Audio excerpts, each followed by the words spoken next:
Sen жақсы отырып сөйлегенді көзіңіз başka taraf oldu. Assalamualaikum hurmatli mekendeshlar. Bugungi ishlarga xush keldingizlar. Bugun sizlarga Malina Tutmay bo'yicha ma'lumot berganga xos. Malina bo'yicha eksport bo'yicha belgilangan. O'zda sizlarga to'liqqanli tushuntirmaslik Tutmay bo'yicha sizga ma'lumot beramiz. Vaqt vaqtda negizli Qirg'izistonda Tutmay negizli yadro tarmog'i kundan kunga yaxshi ko'rsatkich oldi. Bu degan bizning oldingi vaqtlarda cho'ng ishlar jasorat degan. O'ylab hozir biz buncha prezentatsiyani biraz kechikib o'tamiz, o'ylovga keyin jo'rakalar bilan сөйлешib tursa, undan keyin prezentatsiyani boshqargan keyingi ma'lumot beradi. Onda Bugun o'zim kichik mekenga kelib, bu yoqda sizlarning oldingizga ma'lumot bergan o'zimcha bir sinov. O'ziz uchun xizmat aylanib turgan ma'lumotlar aylanib bo'lamiz. Atımız Alişer, şu yoqda çoğun o'sgan biz Elman'ın kalasımızın içindeyiz. Aşağı attık vaqtda vaqt geçaptığında Mayçarba vaqtın işte oldayız. Birinci familya östürgen ayetlerini ondan keyin hazırda 5 yıldan beri Kutnay östürüyoruz. Negizde Kutnay'dı Kırgızistan boyunca jayıptır. Şu işleyip tutan olsa aldığımız yıllar şu migrasiya kanallarında da bir çoğun bir özgürlük çalışsak olur diye maslahat beklerini geliştiriyoruz. Sizlerin aranızda Kızılca başladığı için Kutnay etkenler var mı?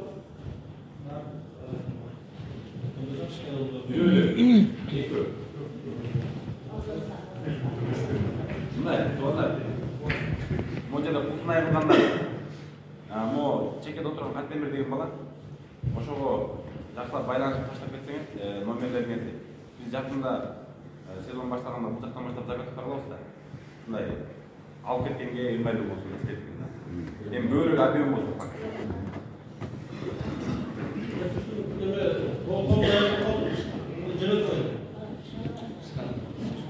Ya oyun yine başlasak kendimizi. Şöyle başka değil. Ayşe, naprotiv, kaptan gibi açılışını getirsin.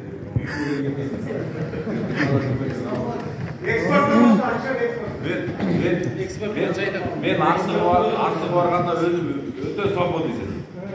Ançamçamdan söğüştüre söylüyorum. Oşunda zeyna gibi. Bizde bayağı özünün yerine girdiğinde benden toplum olabilir.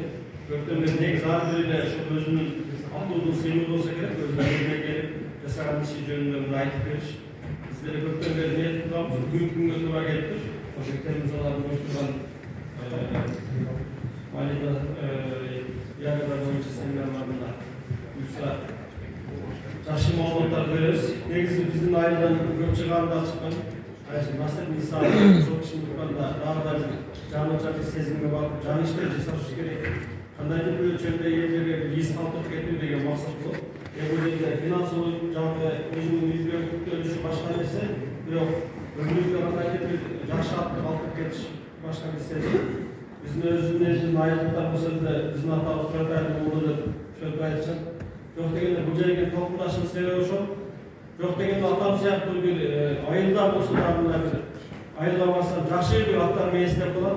Neyse Avustralya'da olasını aytkan atam önünde yaxşı sözler etken işini şöyle toplumdan sezim olur. Şu siyahtır atamın tatlıklı bulduğu hareket bulup yaxşı bir mesele alıp geteyin degen var. Buyursa bizden şu atamız oldu, bir yaxşılıkta şakırgan işlerine gayet değil. Biz daha çok imamda dini yolda çakıramasak dahi ellerinde emniyet örgütünde yaxşı işler jasayın degen oyun ediyoruz. Buyursa bugünkü Nöbetçi seminerine hoş geldinizler. Bu seminerda sizlere faydalanmak diye oynuyoruz. Bizden aytkan bu mağlumatlar sizlerden iş başlamadan başarılı olup verir. Ondan keyin özünüzde şunun negizinde izlenir.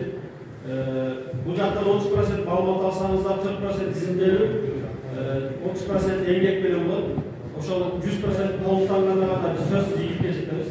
Bugun bir yerdan o'qib ko'rib, ertaga shu joyda izlanmasak, anda ma'lumotimiz bir 10 kunga izlanirish bo'ladi. O'zimiz sizlarga so'ramiz, agar bugun bu yoqda yaxshi ma'lumot olib turgan bo'lsangiz, o'sha izlab kengayib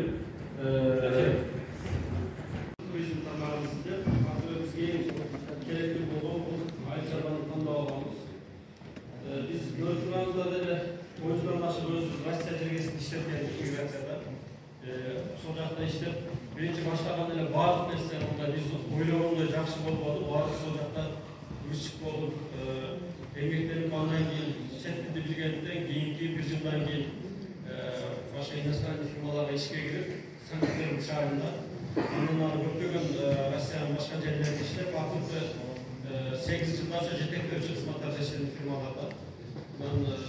Негизгisi ал жакта иштеп жүрө берсек болот да, баары сонун жашы өзүбүздү алдап, баягы мен Россияда 3-4 жылдан тапкандан өзүбүз таап алабыз деген ой менен. Эми ал иностранный фирмалар жакшы көрүп берет да, бирок бир нерсе ойлоптук. 2015-жылдан баштап ойлоно баштадык. Качанга чейин башка мамлекетте ушинтип иштеп, бала чака менен бул жакта жүрө беребиз деген ой. Ошол убакта өзүм чоңуңду биринчи класста окуп калдым. Барган сайын ошол орусташып кетип атканын, ушул мамлекеттин салт санасын өзүнө сиңирип, кыргыздын эр жигиттик нерселер жоголуп кетип атканын көрүп, кыздарым болсо баардыгы орусташып, ошол жакта садикте баргандыктан үйдө кыргызча сүйлөшөбөй калдым. Андай орусча сүйлөшкөн менен кыргызча сүйлөшкөндүн айырмасы башка. Кыргыз тилинде макал-макалды кошуп, чыныгы дем менен сүйлөшөсүң да. Олдар менен орусча сүйлөшкөндө кандайдыр бир айта турган нерсени тошуңа жеткизе албайсың. Ошол сезимдер барган ойлондук. 2015-жылда драматург Табал Дегенбердиң биринчи эбисин көрүп алып, ал кантип ушул ишти баштагандын, биринчи шорону чакаларга көйгөй эле саткандарын көрүп туруп, эмне үчүн биз ошондой ишти жасабасак болбойт деген ой келди. Ошол убакта ойлонуп, эң эле кызыккан темалардан бирөөсү, негизи баардыгыбызды айыл жергесинен чогоргонбуз, кандайдыр бир өлчөмдө дыйканчылык менен мамилебиз бар. Орусча ноқаттыктар, тамеки, картошка, макияж сыяктуу жерде айдап чогоргон балдарбыз. Айчарбай ысык болду. Анын жанында эле мал чарбачылык, ар бирибиздин үйдө жок деген 2 иштер үй болгон убакта. Азыр барган сайын уйлар деле азайып, көбүнчө мындай малтанлар бош эле болуп калды азырча. Анан ошого мал чарбачылыкта 2015-жылы Сочида Олимпийский объект бүткөндөн кийин 2 айга тыныгып алып, 2 айга отпуска алып, келип үйдө мал багып көргөнбүз. 5 уй алып, 3 саан уй, 2 жөнөкөй үйдү алып багып көрдүм. 2 айда чынында мал багыш үчүн мал болуш керек деген сөз чын экен, ошол тошто түшүндүм да. 2 ай муну чогуу кылыш керек экен, өтө мындай негизи кыйын иш экен бул.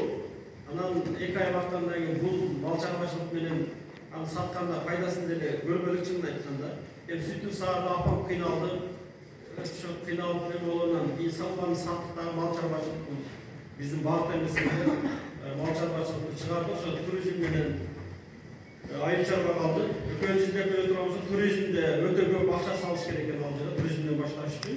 Айыл чарбада өзүбүз болсо, азыраак акчаны үнөмдөп салып туруп, ошо менен башка иш кылса болот экенин көргөндөн кийин 2015-жылы Машина базардын жанында Кеңеш деген айыл бар, ошол жерден биринчи 1 гектар жер сатып алганбыз. Сатып алып, бул убакта бак тегил катуу бактап жакшы жүрүп аткан кези 1 гектар жерге конгилас эккенбиз.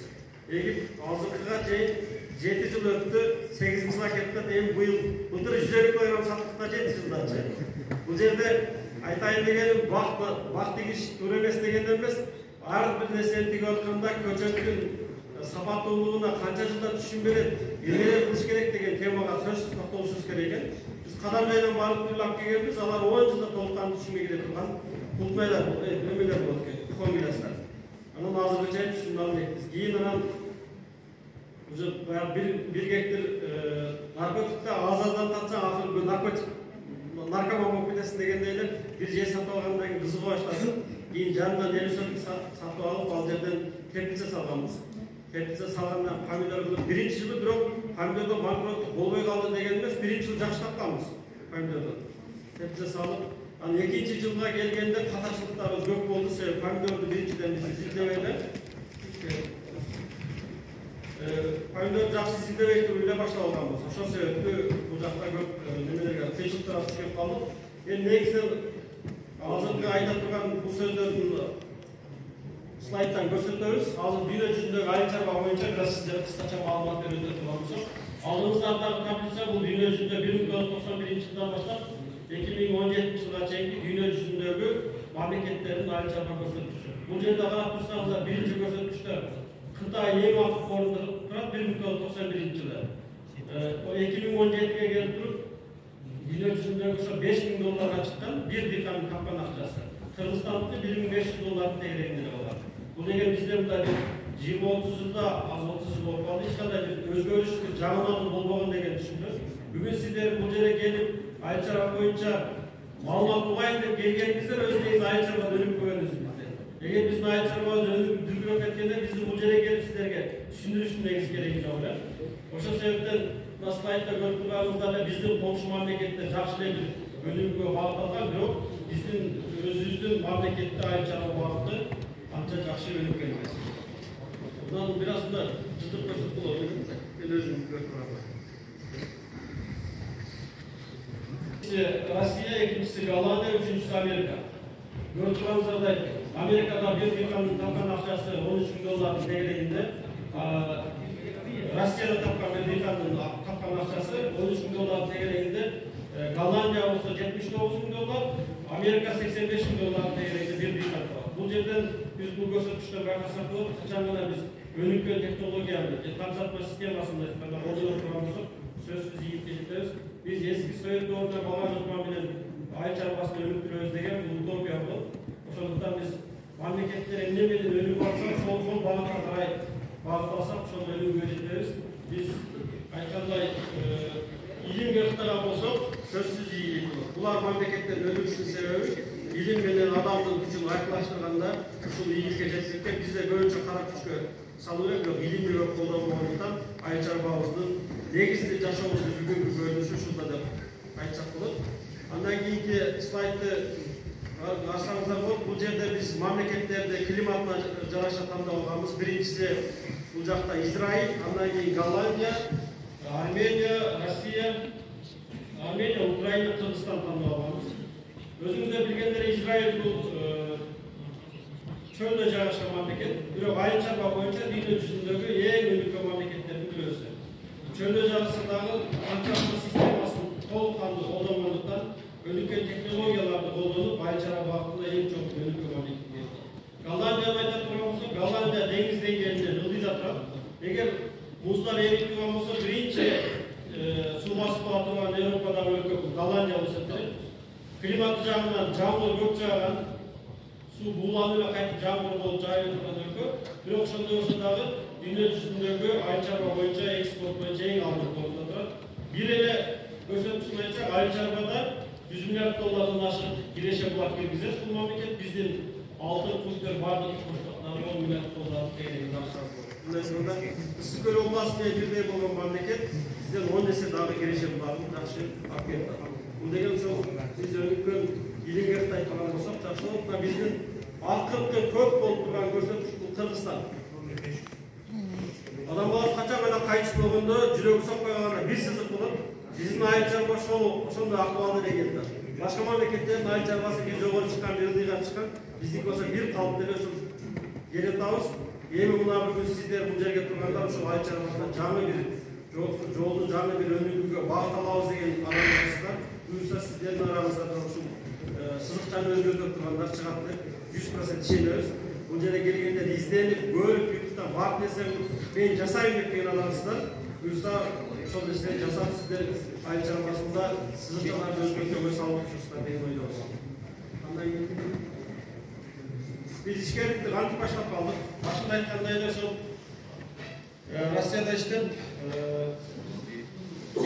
2015 yılı birinci Başkan'dan 2017 tertipse salıp Alcer'de şu düşektirga жеткизгенден кийин помидор келбиз, помидордоги өсүп турган помидор өзүнүн тертипчада өскөн помидорлор жакшы бир жыйынтыкты алганбыз. Андан кийинки жылы негизи бир нерседе билим жакшы билим албасаң, ал нерседе ийгилик жаратыш кыйын экен. Помидорду биз калькуляторго салып баштаганбыз чынын айтканда. Россиядан тапкан акчаны 3 эсе сразу көбөйтүш керек деген сезим менен. Калькуляторго салып иш жасай турган болсоңуздар, жаңылыштык сөзсүз алдыңызда бүтүп турат. Ошондо калькуляторго салыңыздар, бирок ошонун жанында изилдеп көрүңүздөр. Ошол жасаган ишиңиз сизге канча жылда пайдасын алып келет. Негизи ошол анын эмнелери менен алда болуп турган күрөштөр менен кандай күрөштөр болот деген сезимдер менен. Азыр биз ошо помидорду баштаганда теплицаны жакшы ысыта албай Бишкекке чейин барып балдардан сураганбыз. Кантип помидорду теплицада ысытсак болот, кайсы ыкмада кура турган болсок теплица бизге жакшы пайда алып келет деген нерселер сураганда көпчөгөн адамдар мындай толыққанды маалымат бериштен мындай алынган эмеспиз. Анан ошол 2-нчи жылы 2017 жылы билсеңиздер керек ушул сыяктуу суук болуп катып. Ошол жылы печка жарылып кетип, анан декабрда помидордун баары түшүрүп кеткен. Ошол жерден көрүп тургандан билимсиздик менен баягы бир жакшы сөз бар, негизи ноокатта көп динге көп берилгендер бар. Адамдын эки канаты болуш керек дейт. Бири дин жолунда, экинчиси илим жолунда дейт. Эки канаты болгон куш алыска учат дегенде адам баласы деле бир канаты дин, экинчи канаты илим боло турган болсо алыска учат экен. Иш тажрыйбада деле ошол нерсени колдонсок болот. Илимибиз жок боло турган болсо, бирок кара күч болсо, экинчи канат кара күч менен белгилүү дәрежеге жетип барат экенсиң. Илим менен айкалашканда ийгиликке жетет экенсиң. Ошондуктан биздин бул жактагы ийгиликсиз болуп калышыбыз себеби биринчи очередде помидордо маалыматсыздыгыбыз, экинчиси адамдардын бири-бири менен маалымат бөлүшпөгөнүгү. Андан кийин отуруп эмне кылыш керек деген сезим болду. Россияга кетиш керек же улантыш керек? Анан ошондо биз баштардан алдын бул жерде романтика жөнүндө дагы айтып өтсөк болбойт. Жаңы үйрөнүп калдык 2011 жылы жаңы үйрөнгөндөн Беловскийде иштеп калганбыз. Келиңиздерди баардыгыңыздар үйлөнгөндөр жаштар ээрчишүүдө жүрөгүңүз келет, негизи жубайлар менен. Биздин баштан бери ошондой убакыт өткөн. Азыр ээрчишип жүрөгүң келет десең, негизи ошондой кезде бир өзүнчө бир подарка кылайын деген мындай. Башкача бир өзгөчө подарка жасайм деп анан гүл алып барып берсем сол болот. Анан иштен келатып бир ушу помидор култмай таласын көргөндө ээрчишти алып барып ушу култмай таласын ушул сыяктуу култмай деп бергенде ошол 2011 жылкы биз балдарды тарбиялап атканда мисал катары айтып өтөйүн. Көбүнчө айтат психологдор же балдарды тарбиялоо боюнча агайлар балдарды тарбиялап атканда сөзсүз алардын көрүп аткан мультфильмдеринде YouTube'дан көрүп аткан эмнелерди көрүп ошол сөз контроль кылгыла дейт. Себеби биз көзүбүз менен көрбөгөн картинкалар бар, ал жакта уур, токмокто, чап, өлтүр деген сөздөр жазылган. Ошол сөздөр биздин көзгө көрүнбөйт, баланын мээсин иштей берет. Кечээки Оштогу болгон окуялар бул жөн окуя эмес. Бул ошо балдар мүмкүн ата-энеси аларды өтө жакшы адамдар. Бирок көргөн мүмкүн фильмдеринде башка нерседен ошондой бир убакыт келгенде ошо бул жакта сакталып калган нерсе алдыга чыгарылат дагы. Ушул нерселерди кыласың. Биздин окуяда ошол сыяктуу болсо керек. 2011 кылган нерсе банкрот болуп ойлонуп отурганда бир эске келип жасаганбыз. Ошондуктан ар бир бул жерде айта турган бала тарбияладагы маани берсек жакшы болот. Көрүп аткан бул фильмдерде баардыгына маани бериш керек. Айрыкча 2010 жакында ковид убагында катуу ковид болуп, мен 2010 жылы окуяда атабыз Роман ошол жылы өтүп кеткен, анан келип анан досторум айткан бул жакта Ошто жакшы арзан үй чыгып атат. Туугандардын үйү экен. Анан барып көрдүк. Негедир ошол жерде үйдү сатып алган кандай, немен барбады да. Адамдын үйү күйүп, кыйынчылыкта турса, неге арзан сатам деп, бирок сатып алган. Эми мында бала чакасы бар, эртең кандай жашоо болот экен деген сезим менен албай койгондо досум менен жүргө барганбыз. 2020 катуу коюп болуп, ооруп жатып, кыянаттаганда ошол нерсени түшүнбөй көрдүм да. Сен ошол окуя катуу мындай башыма жайлашкан келет, түшүмдө ошону көрүп, баягы киши келип туруп, досума мындай кутта бычак сая атпайбы? Ол киши менен сүйлөшкөнбүз да. Анан ошондой ойлодум, биз качан гана чын жүрөктөн бир нерсени көрө турган болсок, сезе турган болсок, жылдар кийин дагы биздин жашообузда кайталашы мүмкүн экен. Ошондо түшүмдү көрүп, чочуп койгон экен, үйдө албай койгон, миң кетип ыраазы болдум ошол жерде. Бирөөнүн библиясын мындай кыйынчылыкка салып алганда мүмкүн мындай жакшы болбосо керек деп ойлодум. Ошондуктан ар бирде бала тарбиялоодагы балдарыңыздардын көрүп аткан мультфильмдеринде, айрыкча TikTok, YouTube'да нелерди көрүп атат, контроль кылып койсоңуздар жакшы болот. Ошентип биз дагы окуябыз сөнүп башталат. Иш жөнүндө ойлонуп отуруп, анан ошону биринчи жолу бир 200 гектар жердеги Култмай талаасын Беловскийде көрүп, мындай 200 гектар Култмай эге турган болсо, сөзсүз бул жерде бир пайда болсо керек деген сезим менен издеп баштадык. Издеп Беловскийге бардык, андан кийин Сузакка, Кадамжайга барып көрсөк, баардыгы эле окшош Култмайда. Болу кармаса кызарып кетип, саат берсең алып кетет аметтен кийин. Анан көрүп, Россияда жүргөндө ушул жерде таба деген бир сөз бар го. Миграцияда жүргөндөр баардыгы эле акылсыз же билимсиз эмес, алар Кыргызстанга келечекке чоң инвестиция алуучу бир адамдар деген сөз бар. Ошо эсиң келип, азыр эми эсиме келип атат да. Чынында эле Россияга барганда эле чоң куртмайларды жебесе керек. Түркияда жашап калып, башка чоң куртмайларды жеп көргөнбүз. Анан эмне үчүн биз анда куртмай жок деген ой келди. Аны издеп көрүп, кийинки слайдка жумалайм. Анан ошондо биринчи комшу мамлекеттерге барып келдик. Өзбекстан, Казакстан, Россияга барып, куртмай жаатын издеп, алар кайсы куртмайды өстүрүп, кандай сорттун эмне кылат дегенди издеп көрсөк, аларда ошол көбүрөөк тамшатма системасын ырктап, биргектигин дагы жакшыраак түшүнүп бар экен. Анан биз ошондо мен Италиядан bir Getma деген bir tanışıp, ошондо 10 сотукка bir бюджет алдырганбыз, клерге айбасы алып тигип, жакшы bir жыйынтыкка жеткенбиз. Андан тышкары көрүп турган Испания, Италия, Германия 7 мамлекеттин барып куртмай жаатын издеп, толкундуу маалымат алып, андан кийин ишибизди мындай элдерге дагы жакшыраак түшүндүрө баштадык. Куртмай менен иштесеңдер жакшы bir жыйынтыкка жетесиздер деген ой менен.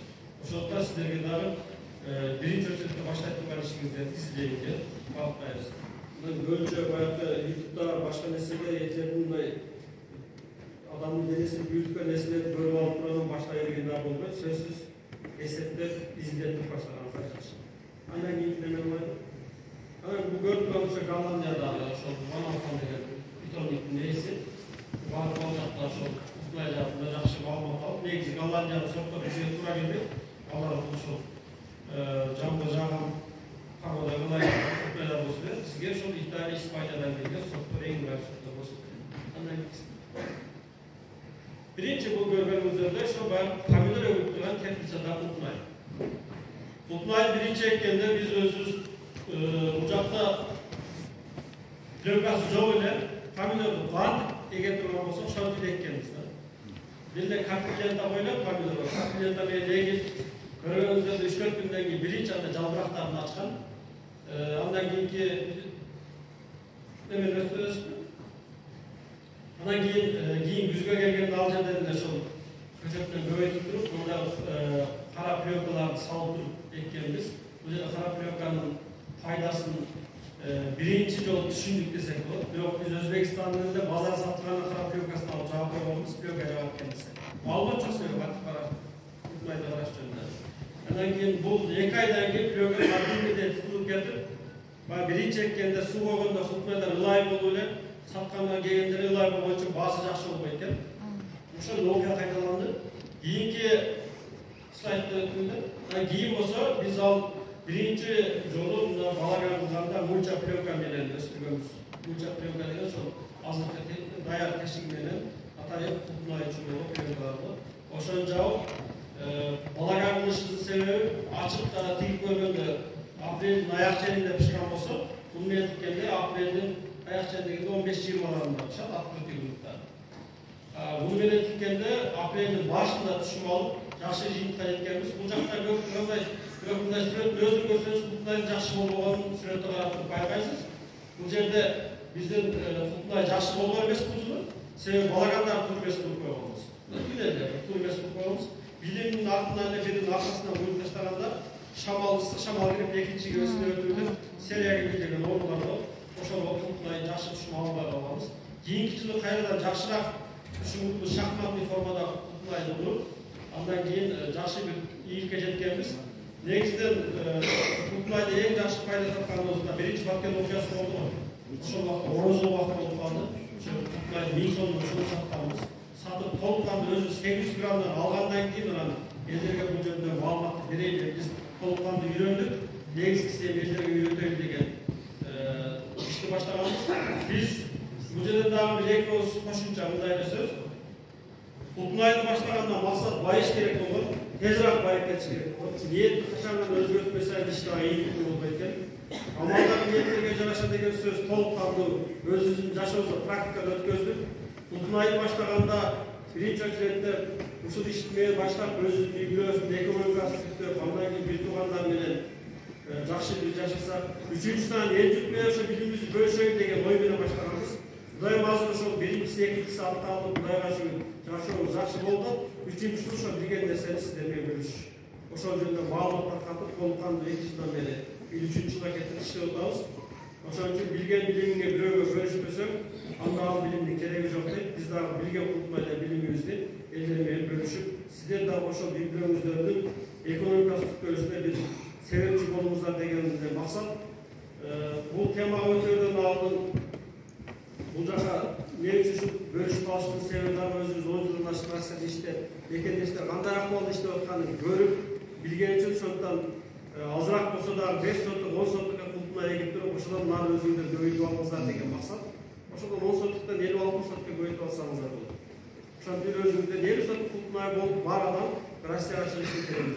Ошо култунайын карап эле бул жакта иштей берсе болот. Ошондуктан Россияда канчалаган мекендештерибиз бул жерде Россияга барып келиңиздер барбы? Ол Россия окуясын айтпаса деле 99% барып келдик айтканда. Анан бирок биздеги бир эң чоң проблема Россияга барып келип биринчи очередте үйдү салабыз. Анан кийин салым машина алып тойдурбабыз да кайтып Россияга кетип калабыз. Арадагы убакыт 15 жыл өттү. Биздин айылдарда эми айылдаштар болсо, мен атамдын үйү оңдо элек, азыр эч ким жашабайт. Баардыгы тугандыкты, айылдагы жөнү турат. Эми оңдоп койсоң болот, бирок эмнеге оңдош керек деген түшүнүк бар да, мисалы. Азыр ошол жака автосал оңдоштун кереги барбы? Эми буюрса оңдоочу бар келет, ошол убакта оңдош керек деген ой менен. Өзүбүз акыркы ошо 10 жылда иштеп, мен жакшы иштеп бир эле үй алганмын, кийин андагы ишти баштаган сатып үйдү ишке салып жүргөмүн. Эми сиздер бир үйдү салып ишке салыңыздар дегендин алсын. Россияда иштеген мекендештерге айта турган нерсе, эгер балдарыңыздар Россияда иштеп атса, той ашты бир аз азайтып туруп, балаңыз үчүн бир малиналы култунайып азыраак бир нерсени баштап берсеңиздер ошого ыңгайлуу. Келечекте 1-2 жылда тойго азыраак барып, чайханага өзүңүздүн жерде кестере мындай бетиңиздерге айткан жакшы. Азыр Кыргызстан кафесине ишенбесеңиздер, кирсеңиздер 40 жаштан өйдө турат. Бирок Бишкекке барып кафеге кириң, 20 жаштан 40 жашка чейин чай ичет. Ал жерде себеби көп иштейт. 20 жаштан 40 жашка чейин Бишкекте иштеген адамдар абетке келет. А бизде болсо 40 жаштан 60 жашка чейин апасы, баласы Россияда иштеп акча салса, бул жакта отуруп чайханада чай ичет. Ооба, ата-энебиз бизди баккан. Бирок бизде ата-энебизге бакканга акылуубуз. Бирок биз ата-энебиздин алдында бакканга акылуубуз да. Россияда туруп алып, ата-энебиз үчүн акча салып коюп, алар бул жакта 10 миң, 20 миң чай отуруш же башка деген үчүн бизди баккан эмес. Биз ата-энебизге чай куюп, алдында отуруп, ыстык үйдө отургузуп, чай куюп берсек, ошондо чыныгы акылдуулук милдет аткарабыз да. Ошон үчүн эгер кимиңиздер балаңыздар Россияда болсо, мен көрүп туруп ушул жерде айтсам, кээде түшүнбөйт. Мен балам ошон үчүн бакканмын да дейт да мындайчы. Сиз балаңызды ошон үчүн баккансыз, бирок балаңыз эмне иш менен арек болот Россияда? Маймысы ошол. Кызыңыз эмне иш менен арек болот Россияда? Кантип акчалык калып сизге жөнөтүп атат? Ошол нерсени ойлонушубуз керек. Өзүбүз көргөндө кыздарыбыз көп тойлет жуат, идиш аяк жуат, бөйлөгөбүз башка болот, Кыргызстан келет, дарыланат. Бирок 15 жыл убакыт өтүп кеткен. Үйдө эч нерсе жок. Кече бир WhatsApp'тан темадан алыс болуп кетип 5 мүнөт сиздерге ушул жөнүндө айтып коеюн деп. WhatsApp'тан келген бирөө карындаштыбыз жазыптыр. Айшер ака, мен күйөөм менен ажырашып кеткенди. Угуп чындап көзүмө жаш алды ошондон. Күйөөм менен ажырашып кетип Россияга келдим. Бул жакта 5 жылдан бери иштеп атам, бир жыйынтык көрбөдүм дейт. Апама акча салам, алар тойго, башкага, жаңы жылга, буга деп эле барсаң эч нерсе жок. Үйдө 3-4 мал байлап койгонбуз, анда жыйынтыгы жок же малдар тууган сайын сатышып, менин өмүрүм өтүп атат бул жакта. Не кылышым керек? Жакшы эл табайын деп Кыргызстанга, Россиядан келип десе, баардыгы жаман ойлойт. Кыргызстанга, Россияга кетпей Кыргызстанда багайын десем, өзүмдүн үй бүлөм бага албайм дейт. Өзүмдүн 2 балам бар дейт, ажырашып кетип.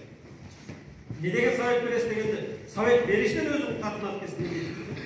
Негизи бул жерде ошол нерселерди ойлонуп турган биздин ата-энелерибиз ойлош керек Россияга жөнөтүп атканда кызын. Эгер Россияга кызын жөнөттү, акчасын бир тиынын жебеп бармаш керек.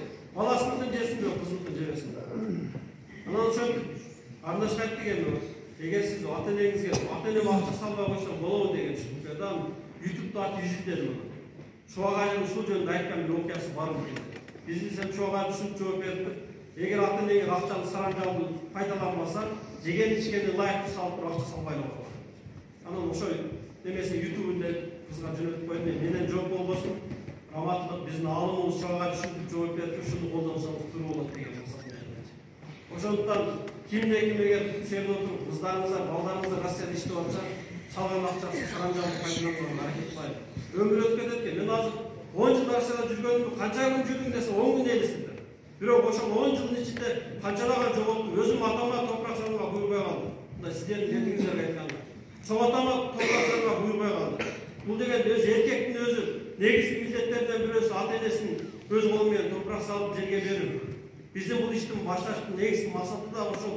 Бүгүн биз качанга чейин ушинтип жүрөбүз. Качанга чейин ата энелерибиз өткөндө биз келе албай арманга жашап калабыз. Ошондуктан бүгүн башлай турган болсок, балдарыбыздын салган акчасын сарамжалып пайдаланып, анан ишти башлай турган ошондой ийгилик болот. Мен сизде өзүм нокаттарда чын жүрөгүмөн ачык айтылбаган сөздөрдү айтып кеттим. Мен иш жерге барганда мынтип сүйлөгөн эмесмин бул жерге келипчи. Ушундай миграция жөнүндө. Мен бул жерде ичимен күйүп, өзүм нокаттар көп Россияда. Питерде толуп алганбыз. Санкт-Петербург иштегенбиз. Россия колхозу баардыгы ошол жактабыз. Бирок жыйынтыгында эч нерсе жок. Мен өзүм ЖЗДде иштеп атам 15 жылдан бери. Үй салган, машина алган бирок мындай жыйынтыгы жок болду. Бүгүн эртең биздин күнүбүз кандай болот? Бүгүн Кудайга шүгүр ишибиз жакшы болуп атат. Иш жакшы болгон убакта иштеги сөздөрдү айта алайын деген сөз. Катып кетсек кечириңиз.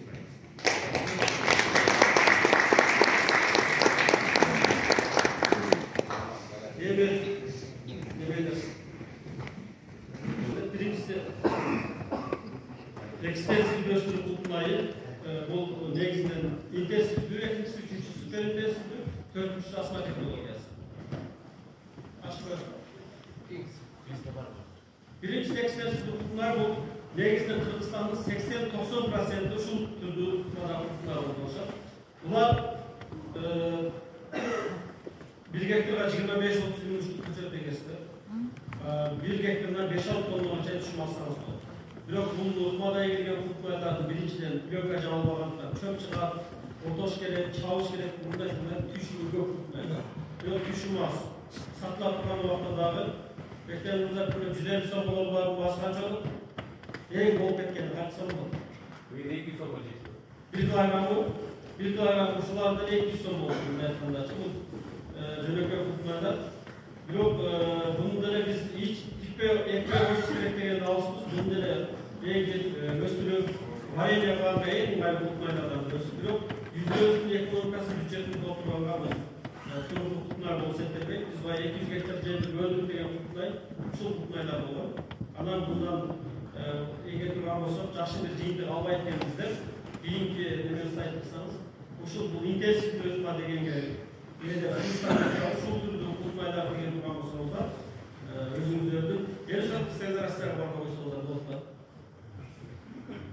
Бул жерде 1 гектарда 40 50 миң чейин көчөттүк. Блокка капиллерден тигилгендиктен утмайдын сапаттуулугу дагы жакшы болот. Булай болбойт. Биринчиден эгер насатма система болгондо 70% өндөмү болот. Эгер бизде ой жактагы жерлерибиз бар болсо, жакшы барбаган. Жакшы бассейн болуп туруп, сол жактарда колдонсок болот да. Эгер чоң бассейн. Мен бул өзүм айында аулалар келип калды, шуларга барып айткансыз. Ошого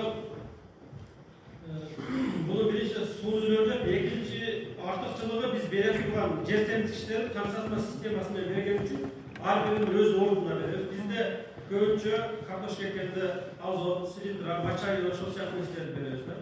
Бирок биз ошол ар бир нерсенин өз убагында беребиз. Биринчи утмай эккенде фосфор бериш керек, тамырды жакшы алып. Андан кийин фосфорду берип, тамырын жакшы алгандан кийин азот бериш керек жашылданыш үчүн. Утмай бышык негизинен мөмөжен бир эле утмай эмес, бул айткан сөз баардык мөмөжен ишке тийиштүү сөз. Качан гана түйүп, гүлдөп баштаганда калий берсек, утмай дагы жакшы болот. Бизде болсо азот, селитра берилгенден ар бир нерсебиз жакшы болбой, мындай ийилге жете албайбыз. Консатма системасынын өзгөчөлүктөрү артыкчылыктары бере турган жер темтиштерди өз убагында бергенге чоң бир өрнөк болду. Андан тышкары бул шаппайсыз, бир гана тешиктен чыккан отторду отоп коесуз, ошол жетиштүү болот. Бул сиздин ишиңиздин 50%ке мындай жеңилдетип берет. Консатма системасын өкмөт кыла турган болсоңуздар. Андан үчүнчү артыкчылыгы болсо, сиздин утмайыңыз бышкан убакта жамгыр жааса деле улай болбой таптаза болуп тура берет. Аны терип туруп сата бересиздер. Бешине пленкасы жок болгон жерде ал жерде сөзсүз жамгыр жааган убакта улай болуп базарга алып барсаңыз 200 сомдон болбосо 100 сомдон сурайт ошол убакта. Таза эмеске. Ошондуктан бул пленканын артыкчылыктары көп. Андан кийинкиси болсо бул астында балагандар тұрып, балагандар бұл айрықша орысшалау баттенге лайықты қызмат. Ноқатқа бір құнын қылыштың керегі жоқ, открытыйда қылсаңыздар болу керек. Балаганды ыстық жерлерге қыла тұрған болсақ, мысалы Қысыкияның караванның нар жағына жатсақ дағы жақсырақ болады, жылы жақтары. Ноқаттың адыр тараптан жоғырысы, Ошқы, 30 адырға, Қарасуға жатсақ бұлар ыңғайлы. Бірақ ноқаттың толы райондарында открытый грунттар қылып қоя тұрған болсақ, ошол бізге жетішті болады. Сен балаганында тұрғаннан көрі бізге открытыйдан басыға жақсырақ болады, арзанырақ түседі. Бұлардың басы жөнөкөй кутнага караганда дагы кымбатыраак болот. Жөнөкөй кутналар 200 сомго сатылып атса, 150 сомго сатылып атса, булар андан 100 сом үстүн турат. Сатылганда. Мектебибизде толук маалымат берет. Кутналар кантип сатыш канча маалыматтарын турасында. Биз бул жылы ошол эң арзан сатканыбыз жайдын немесине 180 сомго саттык. Кутнайды. Килограммын. Жөнөкөй кутналар ошол 3 килограммы 200 сом, 250 сом болуп калды сол уақытта ауыштар. Бірақ мұнда қарағанда екі жесе дағы басынан дағы қымбат көрсетіледі. Балаганның артықшылықтары астындағы құтқардағы өсірудің артықшылықтары бұл жерде сізді 2 жұма ерте пішіртіледі. Егер апрелдің 1-інде құтқарай 600 сом болса, апрелдің 15-інде барып 300-250 түшіп қалады. Сол уақытта бұл ерте пішіріп сатқанға сізге көрмей болады. Интенсив технология бір түшімде келіп тұрған болса, Ноқаттар біз есептеген өте жақсы көрөбүз. Калькуляторға турат. Есебін айта тұрған болсақ, әрбір кутна 300 граммдан 500 граммға чейин түшүп кетет. Ошондо бир гектардан 15 тонна түшүм алсаңыз болот. Бирок 20 тонна алгандар дагы бар. Эми сиздер 10-15ти эсепке алып бериңиз. 15 тонна түшүм. Кийинки бул суперинтенсив ыкма. Бул негизинен Испания, Италиянын 30% аласы ушул ыкмада колдонулат. Бул жерге 1 гектар жерге 2 гектарды куртмай тегесиз. Мисалы 1 гектарга 50 миң куртмай тегип атсаңыз суперинтенсивде 100 миң куртмай тегенге шарт түзөт. 100 миң куртмайды сиздер менимче мындай өзүңүздөр качан гана көчөтүн көбөйткөндө буну жасашыңыздар керек. Көчөт сатып алып буну жасаш сиздерге минус болот. Ошондуктан 10 соттук жерге 5 соттук, 20 соттук жерге куртмай эгип туруп, Мухаммед өзүңүздөрдү угуңуздар. Биздин кызаттар Акбулак айылында экөөбүз Бишкекте былтыр Бишкекте бирге ишип алгандан 30 соттук жерге куртмай экен. Ошол жерден 2 гектар жерге 30 соттон өзү көбөйтүп алды. Ошондо бул Мухаммед өзү сиздерге мисал катары дагы чыккандан сүйлөшсөңүздөр болот, кантип көбөйттүң депчи. Ошого мындай радио туруп койсоңуз да көргөндөн көрүп алсыздар. Ошо 30 сотта канча гектар көбөйт секретин айтып кеңири түшүнүп маалымат алып алсаңыздар болот. Ошого сиздерде да тилегибиз азыраак эгиңиздер. Көп эгиштин кереги жок. Азыраак эгип, ошону көбөйтүп алыңыздар. Анан айтышым мүмкүн, негизги ашети максаты көчө сатыш башка деп, көчө сатыш болуп башка формада болуп көбүрөөк сатыш жолдор көп. Бул жерде сиздер азыраак минимум аз эгип туруп, ошону көбөйтүп алыңыздар деген максат. 5-10 соттан 50-60 сотка чыгарып турган болсоңуздар, ошол сиздерге мындай чоң бир киреше булар болуп берет. Суперинтенсив ыкманын артыкчылыктары бул жерде биринчи очередде Европада эмне үчүн ыкма колдонулат деген себеби, ал жерде бир азыр Англияга иштеген көпбекти аткан. Ал жерде 1 саат адамдын иштеш акысы 9 евродон 12 евро. Мындай 1 саатта 1000 сом, 1000 сом чыгып атат. Ошондуктан бул акчаны азыраак жумшаш үчүн суперинтенсив ыкманы колдонот экен. Ал жерде ошо 2 гектардан 50-60 тоннага чейин түшүм алышып, кийинки жылдары бул жерди жаңылап коюшат. Эми булдай ыкманы сиздер качан гана өзүңүздөрдөн көчөп чыгып, айрыкча бизде Ноқатта ар бир адамга 4,5 соттуктан жер деген аз жер. Ошондуктан биздин жерди үнөмдүү колдонуш үчүн ыкманы колдонуш керек.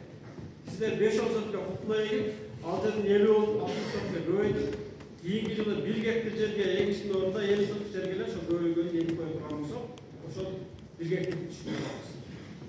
Биздин негизги максат ошол жерде бул ушул кутбага азыр жасап аткандар бар. Биз өзүбүз Ошто барып көрүп келсеңиздер болот. Кеңеш айылында Карим 36 адрес. Ал жерге барып туруп, ушул экиден кутмайды салып экспериментальный поле өстүрүп көргөнбүз. жиынтық өте жақсы болды. Ondan çıkarıp biz bundan ilgili çalışmaga ötsek bile oldu. 3 hektar жердин 6 hektardan düşüm alıp turganda bir işçi sayıldı. Жерди көбөйтөргөн менен пайда бизде жер сатып алыш өзү кымбат, арендаға алыш андан да. Ошондон өзүбүздүн жерде дагы үнөмдү пайдалануу деген максат. Бұл аспа технологиясы деп айттым. Аспа технологиясы негізінен бұл Европада, Голландия, Англия көп қолданылған технология болса керек. Бұл жерде барлығы илимгерліктер қалдым. Мына біздің агрономдар қонақтарды көрсетті. Алдында 4 компьютер тұрады, 4 агроном бар. Ошол жерден де барлық нәрсені қарап тұрады. Қайсы жерге азот жетпейді, қайсы жерге фосфор жетпейді, қайсы микроэлементте жетпейді, аны көріп тұру эле ошол жерден точканы басып керектүү заттар берилет. Адамдагы кембиштер болуп, бул ыкмада колдонуш үчүн 1 гектар тепличе 1 миллион доллар.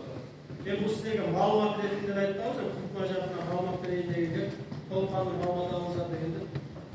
Бул азырынча бул ыкма артыкчылыктар кереги жок. Биринчиси интенсивдүү, анан супер интенсивдүү өтүп алсак, буга 5 жылдан кийин байларыбыз чыкканда 2 ай миллиондо жасайт деген ойдобуз. Анан бул ыкмада 1 гектардан 150 миң көчөт бекер бул жакта.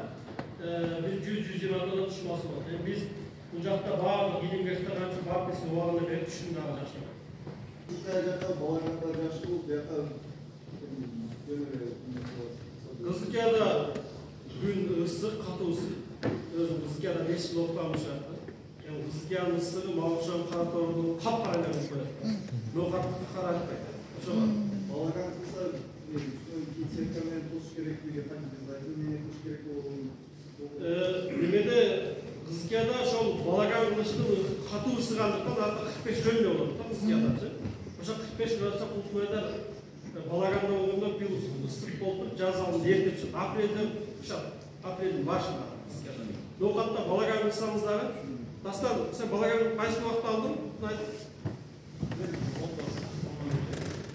Апрелдин ошол 15-леринде бул жакта пышат. Эгер сиздер балаган кылбай туруп пышырсаңыздар, биздики майдын аяктарында бар пышак экен, канчада пышты? Апрелде майдын башында. Ошол убакытта эле жакшы баа болот. Ошондуктан эгер бул жактардагылар балаган кылбасаңыздар, негизи июндун башында култунайдар мындай эме болот. Баасы кымбаттайт. Ошол убакта чыгарып алсаңыздар дагы жакшыраак болот. Нокатка эмнеге балаган кылбасаңыздар жакшы деген айрыкча мына тоо борундагы айылдарда открытый грунтта кылып туруп эле ачык талап эретиге турган болсоңуздар, ал жакта кеч пышкандыктан култунайдын баасы дагы кымбат болот. Чыгымыңыздар дагы азыраак. Азыр биринчи баштай турган убакытта балаган кылыштын кереги жок. Негизги максатыңыздар көчөттү көбөйтүп алышка багыттаңыздар. Көчөттү көбөйтүп алып, андан кийин көчөттү көбөйтүп ишти дагы үйрөнөсүздөр.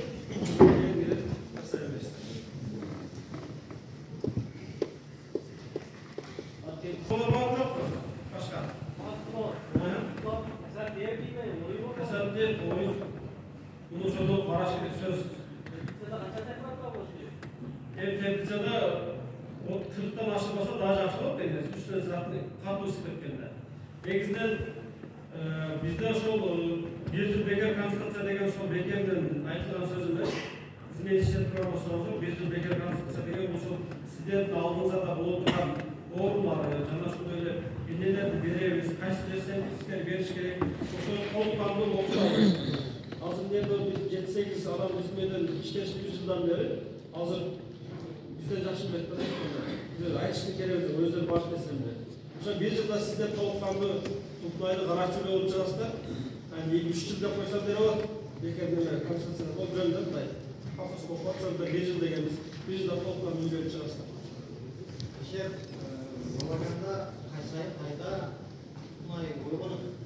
Февралда. Башында. Февралдын башында жалбырактарын жулуп, астыдагы. Кийин уже тазалап, жаңы жылга даярдыктарын көрүшүптүр. Кардик кысаңыздар болот, ал арзаныраакчы. Открытый грунтка караганда 1 жума эрте пишет. Ошону кардик кылсак, кайсы айда ойготсок жакшы. Открытый парник кысаңыздар ошо февралдын аяк ченинде ойготсоңуздар болот. Домойго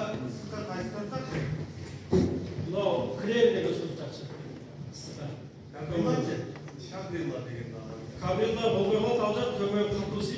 Сіз төмен қайсы айтыңыз? Қайда? Наймандар ма?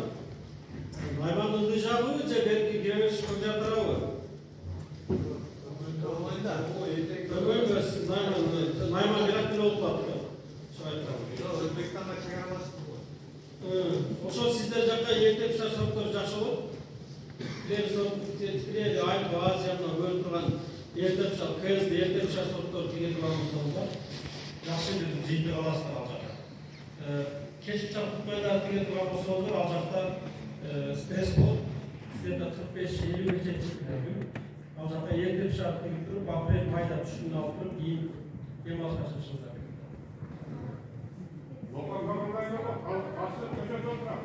Az bir müddet var,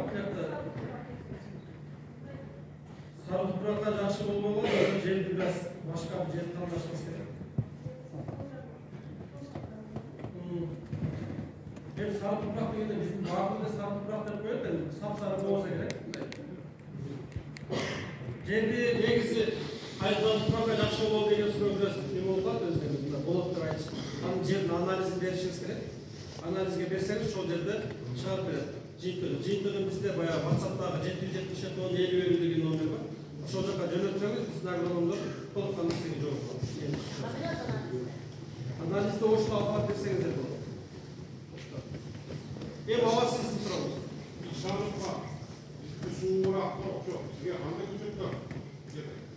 Исановқа быйыл кірері сорттың тегішті ал жаққа бірақ кечірақ шығып жақсы сатты.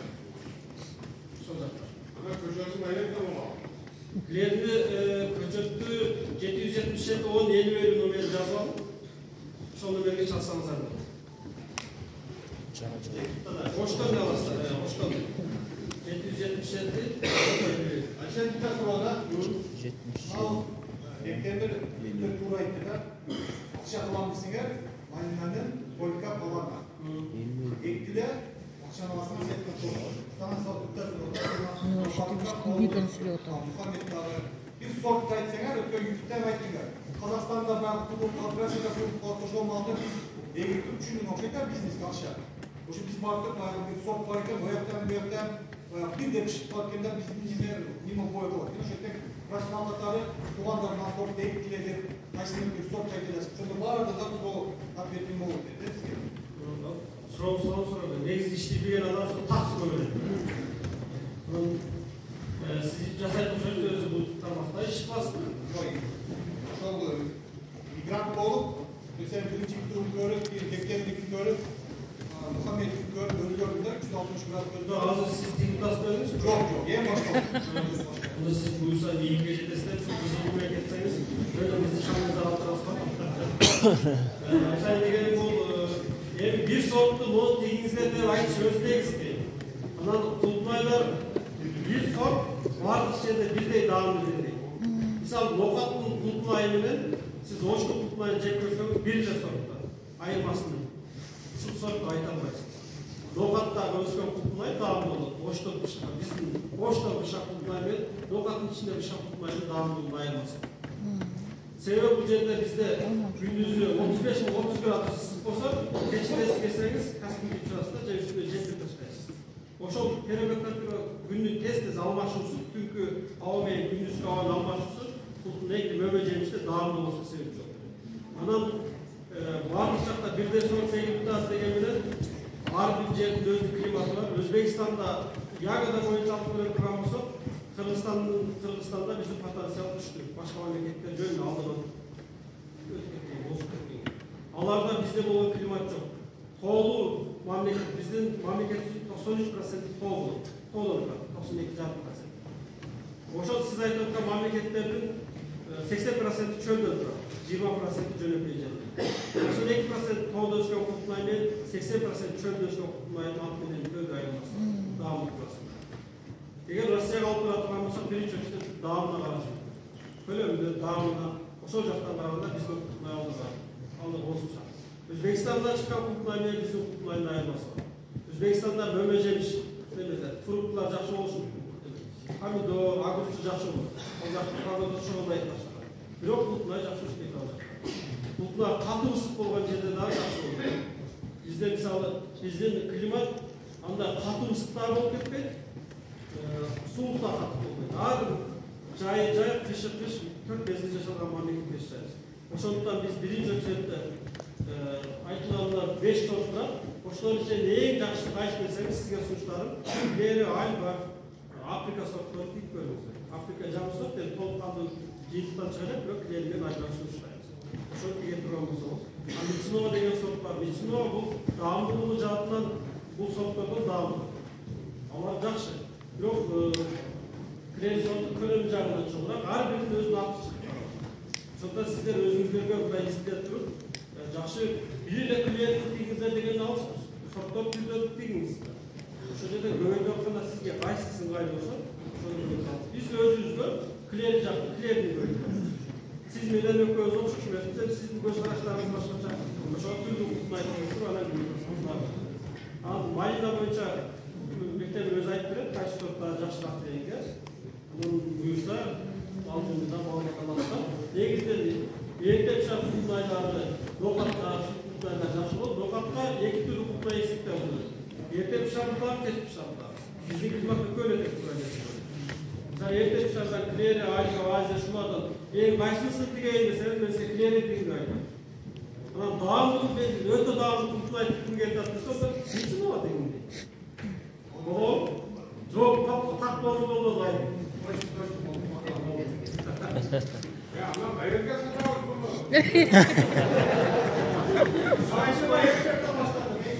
Satış boyunca bile lazım bu dekemimizde sizlerge tolkan düşündürüyor. Özbekimiz Kırgızistan'da Kutlay'da satıp alıp Kutlar Mayın'dan değil yargıdan satıp alışmayın işte. Buyursa boş kalpar bizge satsanızlar dedi bulur. Şu beklemde Türkiye'de sentri bulur. Sonuçta satsanızlar bulur. Azık bu vakta satışta problema yok. Sebep 2 yılda Kutlay Mayın'la canında ayıp Kutlay canında 100 gektar Kutlay ilgili. Kırgızistan boyunca. 100 gektar bir oştun bir günde Kutlay gelsin 5-6 tonla. 4 tonla 6 tonla gelen oş Kutlay gelsin. Ben onun için rayonda da ayıp bayılıyor. Ошондон биздин бир күндүк оштундай 2 күндө 1 гектар кутунай жейт да мындай кырмачы. 100 күндө биз ошол 2 кутунай жеп коет ошо өзү эле 100 гектар. Ошондон азыркы убакта биз экспорт боюнча проблема жаралат деген нерсе биринчисинде болбойт. Бул сатып тармагында эч кандай кенчиликтер болбойт. Андан кийин анан мектептер буюрса Кытай, Монголия ал жактар баштап турган болсо, алдыңкы жылдары эч кандай кенчилик болбойт. Биринчи очередте биз азыр кантип өстүрөбүз, кантип өйдөбүз, кантип карайбыз дегенди жасай турган болсок, бизнесмендер чыгып туруп сатуу тармагындагы жолго салышат. Биогумус салса икisi olur mu? Биогумус салсак сонун. Кутунай тиккенде ар бир күн 200 граммдан биогумус себеп турган болсоңуздар, сала турган болсоңуздар, кутунайдын дагы да жакшыраак күчүн алышына себеп болот. Биогумусту салуу эле башка эч нерсени салбай койсо болбойт. Биогумусту да салыш керек, андан кийин жерсездик иштерин дагы бекитиш керек болот. Ошондой ийгилик. Bir tüp paçası mı çek, bir kapenin olan? 500 gramdan 1 kilogram eken düşünce. Cumasına 2 jolu, lokatta 1 jolu olsanız arkadaşlar. Sol bir jakta 1 jolu. Kaç kilo olursa? Мысалы азыр поляга гибрид кылып эксе болобу, малина, кулкунай, малина вообще азыр 2 метр аралыгы калып кетет да пространство. Ошол жерге кулкунайды мындай уместить этип койсок болобу? Жок, ошол болбойт. Болбой калат. Орой же эмне болот? Өзүнчө кылышыңыз керек. Мисалы арасына эмес, малина эктиңизди анан менен кичине мындай алып туруп, анан кулкунай десеңиз болот. Так мына малина тигип, малинанын ортосуна калган жерине тигип койсоңуз болот.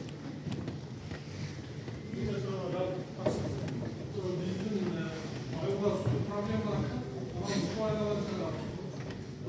Biraz где-то 12-13% tuzu var da. Ошондой сулдар, ошол суу менен кылсак болот. Tuzlu болгон жерде кулкунай сөзсүз баягы темир жетишпестиги болот, туз болгон жерде. Аны биз сыра текшертиш керек, сунун толук кандуу. Анан ошол арада биз жетиштириш керек. Башка жолдор менен тузулугун жоготчу немелер бар, химикаттар ошол колдонуп берсеңиз болот. Migran ocakına geldim. Yani hastalıktan da adı Borsa'daki maşkanlarda da cirven olur mu? Allah'ın testi.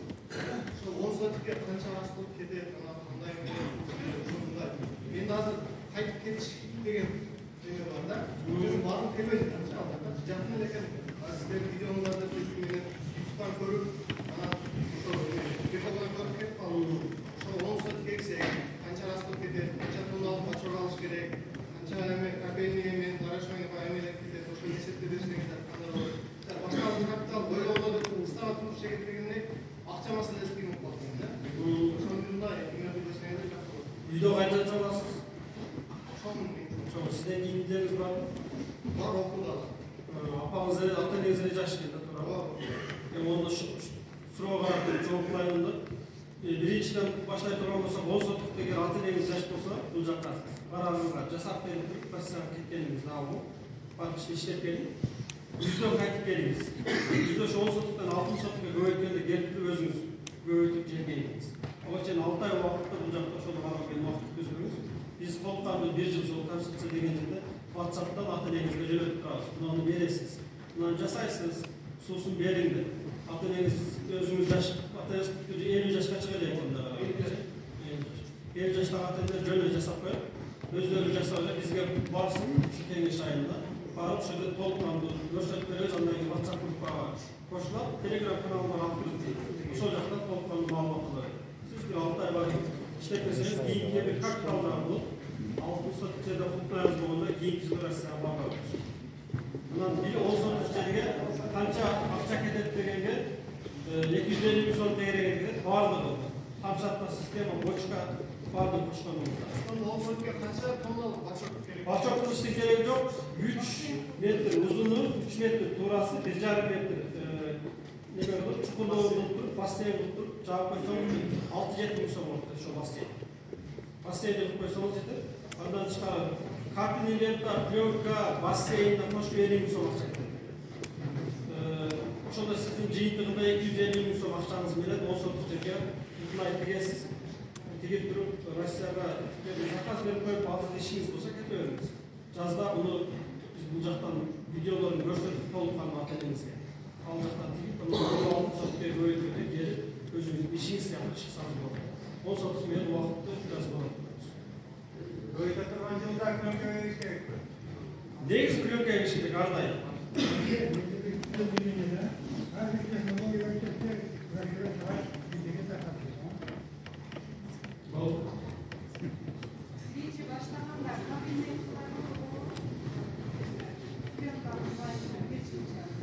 Негизи капельнета, пленка бул көп чыгым албайт. Минимальный. Эң аз чыгым кетет. 3,5 сом метре. Көчөт вирус бардыгы ошо капельнета ичинде бардыгы. Көчөт кырсылды. Быйыл 350 күн кетти. Абдан болсун кадар берди. Эми ал жерде жылдыр 60 сомдон болуп, ошол 60 сомдон алып келди. Азыр 225 сомдон алып. Калды ал жерге неме турса керек. Зыл тосмондор, негизи кетиш өзү негизи мындай. Мал жок ал жерде. Максимум кеткенде 250 миң. Ал жерде эгер сиз косуп, жаңы жерге салсаңыз, ошосуна кетишиңиз. Жерге жакшыбы? Жакшы. Негизги суроо берип коюп, эскансиздер үчүн алда.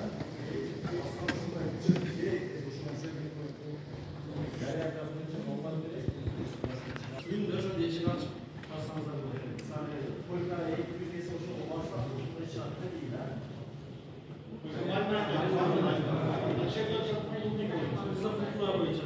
Азыр болтанып, эктен көрөсүз, суроо.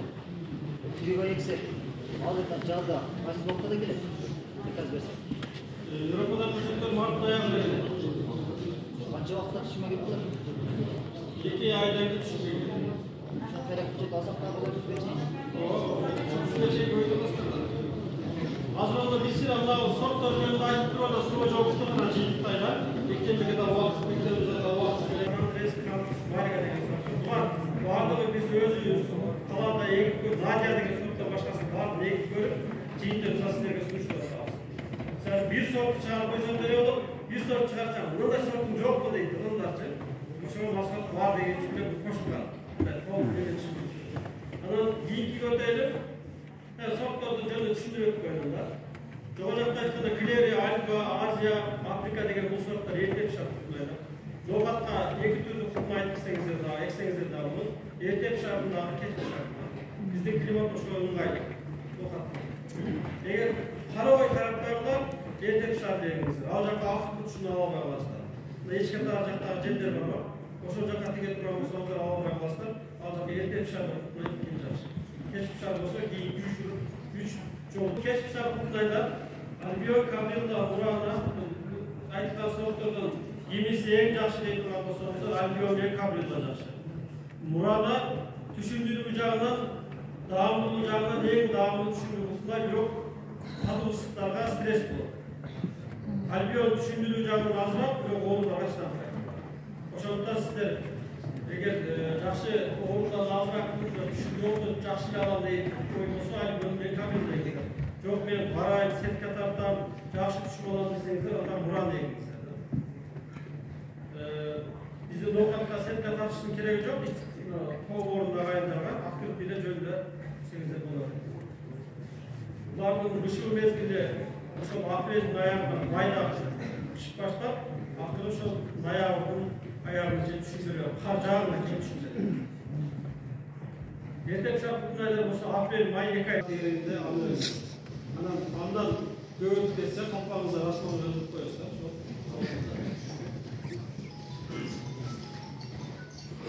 Кутулаштырушулар, эгер сиздер өзүңүздөр ойлогондо башка саттар болсо, айтсаңыздар, ошого жараша сүйлөшүп маалымат алып кетсеңиздер болот. Кийинчисинен алар эле. Көп нерсеге биз басымдуу болушубуз керек. Биринчиси жарыктык күндүн нуру, экинчиси температура minus 25, minus 35'te öpügen yerlerde tutmaydı, ertep şart tutmaylar, keşif şart tutmaylar öpü sorumlu. Minus 35'te öpügen duran olsa, setka tarta duran olsa, düşündürüp daha koyuyor. Bu hatta içki jaktarga setka tartıştık gereği yok. Nımdulu öte manevi, eğer nımdulu olan yerler oturan olsa, yok bu hatta nımdulu önce buna demede var, belirli jakta nımdulu yerler var, nımdulu jakta. Algan jaktarda nımdulu yer yok. Belirli kuralda son bir drenaj tutturup jasayıp oşa bir ıkpan oldaş gerek. Al jerde 1 metreden keyin taş kemi jerde jarım metreden su çıkan yerler var. Belirli uçaklar. Sonuçta alacak tutmayın varsa oynayıp görürüz gerek. Yer analizi kaça metreden su çıkar. Arz mezige mani verip tutar olursa çarşı olur. Böyle belirli tutuşunda belirli uçaklar. Nunduluğun camur jağından keyin kere su koyup tutmaydı ortalanlarga camur jağından keyin aldıda blagometr basılı ölçüp durup жердің күнділігі 60-70% değerinde oluşuyor. Ошондой болсо идеальный бул кутунайдын өсүшүнө чоң түрткү болот. Андан кийин айрыкча койсо коет. Бул айрыкча аба алмашуу, орусча айтканда. Кутунайдын биз биринчи жерди жакшы айдашыбыз керек. Негизи эстерден калган ыкма биз трактор менен жерди оодарып айдайбыз. Оодарып айдоо бул жердин гумустуулугун жоготот. Негизи фреза сыяктуу биз чокулап айдай турган болсо жерди азыр ошол ыкма ойдоп айтканда жердин гумустуулугу асыл жака түшүп кетпей, дагы жакшыраак түшүп себеп. Андан кийин фрезалап, жерди жакшы топуракты майдалап туруп, кутмай деген турган болсок, кутмай дегенин алып 10 күн бугорлорун алып, жасап жакшынагат. Кутмай десеңиз жакшы болот. Эгер 10 күн бурда эмнеге жасаш керек дегенде жер отуруп калыш керек, жер отуруп, кутмай дегенде жер отуруп, тамыры жоготуп чыгып калбаш. Nunduluk girgende tamıra nunduluk girse, alacakta sözsüz tutmaydı, vura falan, sizin kayrının ağrı birden жерге oturuz çıksınlar tura gelir. Şu anda aylar çakmasından ortaya maniyeli olsun. Böyle 3 sürede bu da 3. ikisinde hava almasını görsetmeyince ak olup durar. 3.'sünde olsa şu tamırlar aylar çakması olduğundan, tamırda hava almasını жақсы olduğundan, tamırlar жақсы ölçüp, Kutlaydağı жақсы düşünmekte sebep olur. Andan iyisi. Bu sırada şu birinci biz Kutlaydı başlağında 2018'de 2019'da söylüyoruz ki şimdi magazları takattık. Negizde nette bir şey durup şu sefer magazları takatsanız zaten o da daha olacak. Onun ikincisi bu yıl videoda görüp basanız ki Solton degen hava bir tarafından düşüm altında biz öz yüzünde 800 gramdan havamışız. Maksimum 3 gramdan. Oşal havaydı. Bişkek'te ben daha Manas Atatürk ve kafe bir fabrika olup gitti öyle mi?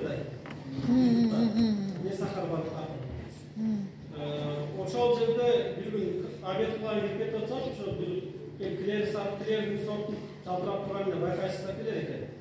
Анда кимден алдыңыз көчөттү, кимден алдыңыз куртмай деп атат. Сол мен атам болот соттон 200 кг жебет экен башка. Ал болсо кафенин алдына 250 граммдан бай ичтерге сатып 300 сомдон атасынан алса 400 сом 500 сом болот. Bir günde yetişke 250 gram da 150 sonu sapatlam. Aşağıda buna kararında biz 4 öğün uzattıran olsa 450 son, kedimizde olsa 500 son adam karatı özgürlüğü diyelim satışlar için. Oşo siyaklı, bol dedi mesela Beksaray var, Kırgızistan kafesi var, daha bu ne diyeyim var, bir de Satar diyeyim kafeler var. Yani oşo kafelerin altına varıp bir de satacak olur. Sıcak şibada satın olur. İyi misin? Oşo birinci bundan 2 yıl burada çok gereken alırken farklı malumat veririz. Bundan 45 günde düşünme gerek degen söylem şu. Bundan etkenlerin 45-50 günde şu siyahlı bundan ışık başlaydı. Birinci seri ışıkmayıp şu siyahlı ışık negizden sizlerge kaytarlı soruyu başlayıp olması olsa azraqtan başlap göğüre kaçırsanızda yaxşı olur. Bundan da özümüzü göğüydük. Gelinize oturuyoruz, özümüzde bu hatta 40 sotkten jeri, 40 sotkten көп jeri olmalı altar az eder. Şu 40 sotkinizlerde işletsengizler özünüze geçilir. Şef, çandaşın çoğundu da ayıptan çandaşın, akı değil. Kutlay degizi, bu Kutlay Zemlelika degen, internette kararırsak Zemlelika'nın sadı ve Zemlelika degen Kutlay çıkar. Zemlelika degen bu, Zemlede bu, Amerika'da Japay Kutlay degen düşünür. Günlük Amerika'da, Küçük Amerika'da var. Zemlelika'nın Japay Kutlay'dı. 1870 Fransız okumuştu olsun, çandaşlık durup, hazırlıkta Fragya Ananasya degen türge geldi. Şu türde oynadıklar. 1870 Fransız okumuştu. Ondan da şu Fragya Ananasya'dan hazırlıkta Kutlay'lar çıkan. Küleri, Alba, Azya degen soplar çıkan. Bu soplardan nege alt çandaşlıklarında emniyege geçişti degende, Kutlay ve Kutlay çandaşlıkları için bu yerde Sado ve Zemlelika'da ayırga, özünün talağa, yüzge etkenge layıklaştırgan Kutlay'ın sortunu çıkar. Türünü çıkar. Al türüden Fragya Ananasya'dan hazırlanan sortlar gelip çıkar. Kutlay'da bu özümeyle öz çandaşkan enelik atalığı bir olan türgeler, ama enelikdagi atalığı da bu gülündür. Enelik atalığı başka ösümlükte göreceğimizler var. Cügölünün misali enelik başka atalığı başka. Enelik başında olsa atalığı uçağında olur. Sol siyahlı bu enelik atalığı bir bolup çandaşlıkçı özü benim olup eğer tepkilçede bolduğun olsa çandaşlıkçı darlar var. Şunları bir koysa olsa yaxşı olsa sev alacak şamal olur. Çandaşlık şamalın negizinde. Aklında açık kalanda bolduğun olsa şey yok. Başka? Sorularınızlar var mı? Kendisi sonuçta başlamış sonuçta. Albion diye kabrim var, Muran'da. 3. orunda Muran'da. 1-2 Albion kabrim var. Telefonda var, 777 onun böyle bir hayal tutup telefonda yapıyorsunuz. Başlık ediyor. Almadan desek var. Bizim de eksik maksat Kırgızistan'da Kutay Özgürlüğü fermerlerini sağlam biriktiriyor. Anneleri koşup şu migrasyon azaltıp eksporta çıkıyor eksik maksatımız. Sizlerge bu caka gelip şimdi baktan maksatımız var. Sizler biz yaxşı bir malumat alıp onun nezdinde özümüzden, işimizden, tutlayışızdan degen oynuyoruz. İyi kısmımız. Bundan bizim neyiz kuran direksek var olduğunu bilet koyacağız. O sürekli özgürlük gerektir transfer ediyorlar. Neyiz az bizim halk eden işleri şu siyahlı. Siyahlığa ötkönde kadar bir işin çoğu biz iyilikleri geçiririz. Üstad konusunda işte olalım. İşlerimiz Kırgızistan'da ayıçar basıp yaxşı bir nokta çıkıyorlar. Sürekli özgürlük koyuyoruz. Anlayın istiyoruz. Bu cakta bizim sosyal araçlarımız Instagram, Facebook, YouTube, uygun telefonlar çok cakta paylaşıp gerekli malumatlardan alsanız ne olur. Değiştirir başka proje olursa, bir proje olurlar, anlayabiliklerimiz var. Muranlar, üçüncü ortada. Eğer Albion ile kabrilla bu oğulgaçtan kaybolduğunda жақсы otarız. Burada biraz cılacaklara stres bulurken, o sebepten buralarında. 35 derece turan olsa bilmem. Setka tatlı olsa eşkesi olur. Olsa setka tatlı Murana Gökberet. Murana Gökberet dağıldı. Bir gana bunun minusu şu ıslık şeylerge çıkartmayı biraz iyi oldu. Ayrıca takımlar olduğumuzu Gökberet. Temizliyiz. Şey misal senin nasıl? Sen kaçak yıl oldu? Olay bir yol yaptı. Kaçak yıl yaşayıp sen yapıyorsun. Oldu. Hazır biz yakında Avrupa'dan projektör gelip Mart'ta özüzler Avrupa'ya varıp gidiyoruz. Bu tür özüzler bilgileri Avrupa'ya varıp şu jet memlekette var, şu fütürlüklerimizi görüşüp koşular bilen işleşi olan bir projektör varıp geliriz. Bu tür projektör bası kımmatırak olmadan azırak sandak gelgeninden özüzü işimizi yaxşı gösterip gösterip projektör daha sıktılar bunu. Şunun negizinde bazıları 20 son arzanlar projektör bazı. Ve sizlere dair durmanızı nega biz Avrupa'dan köçetmişiz? Siz soruğunuza bir cevap var. Nega Avrupa'dan köçetip tapiyetlarımızda öz Türkiye'de de yaşap kaldık işte. Türkiye'de de çabuklar, Ruslar'da da Sakıböz'de köçetip ayıplar. Yok biz negizli maksat yaşavatan işimizde yaxşı niyetmeye başlayanların elleri taza köçetmeyi, oşanın negizinde virüs köçetmeyi özleri koyulması gerekiyor. Sen azap yerden Avrupa 73'den belirlersen bravo. Neyse yedikte 3'te bravo. Özüm için iyi mi? Avrupa'dan özü için aldı elleri satıştı. Bu Sen var ondan boşanın. siz var da sadece de biz bıraktık. Biz bıraktık. Ücret muhasebesi son. Negisi hazır buradayım bir fırat tegelir fırat koltuğum gelevi buradayım da anlıcı. Yok biz fevralın 15-20'sında köçetmeleri çıkarttık Avrupa'dan. 20'sında çıkarsak ne kullanmıyoruz. Oşal okuyacak, köçet sakasını kullananımızlara vakit var fevral 20'sında. Yok, fevral 20'sında fırat toplar turan olsa anda alacağım da var. Köçet sakası toplar çoğunluktan o ağırda zakaz olup şanlıklı vaktimiz olsa zakaz olup koyulsa planımız olsa her tarafından çıkar. Ölümden başkası var ve evde olacak şey. Eşer sen bana ait koysan başka pazarda bayan diye dışarı düşüyor. Yol yapma diye. O hatta basanız Kurgovoy var. Başka kabarlı Kurgovoy. Sol yerden başlarına kadar gitmez. Başlarından ötkenden keyin 3 kilometre жүрсөң, 2 kilometre жүрсөңүз Кеңеш деген айыл бар. Ошол центринде магазиндер бар. Ал жерде солго буруп туруп, 100 метр жүрүп оңго буруласыз, анан тупикке барасыз. Nesliye karşı deseniz. Alışveriş deseniz öyle iki alışveriş var. Kayısı alışveriş. Magazinci yok, Kuntulay için. Kuntulay için deseniz gösterir. Bize negizli var ki, yediğimiz bölümde göğ salsak var, ise жақşı olarak görüşlük var. Göğünün faydaları yok. Göğünde biyogonuz çarpılarını sözsüz. Göğünde жақşı nesnet var. Yok. Her bir nesnetinde жақşı çarpılarında jaman çarpılar var. Eğer siz biyogonuzdu anın içindeki metan gazlarını жоғалтып koydu. Жаңа су менен жууп айтып эле көмүр салып турган болсоңуздар күн катуу ысыганда ал үстүнө пленка жабылганда жерден ысык тапшырып туруп газ улап тамырларды күйгүзөт. Ошондуктан сиздерге көк салышыңыздар сунуштабайт. Көмүр ордуна биогаз салыңыздар 200 граммдан ошол эң жакшы болот. Анан материалдык жол менен көмүр жууганда да биз ата мисалы содан көмүр алып чыгып күздө бизге жайдырат. Ал кыжыры келет. Эмне кыласың? Araba menenlerci. Bir ol aksaklarının bilgeni var da. Oşol vakta жерге kışında tegizini jayıp koysa, al naturalny jol menen kardın negizinde bay juulap da su salып. Eğer ошондой жол менен жуудуруп, анан өзүнчө алып барып койсоңуздар болот.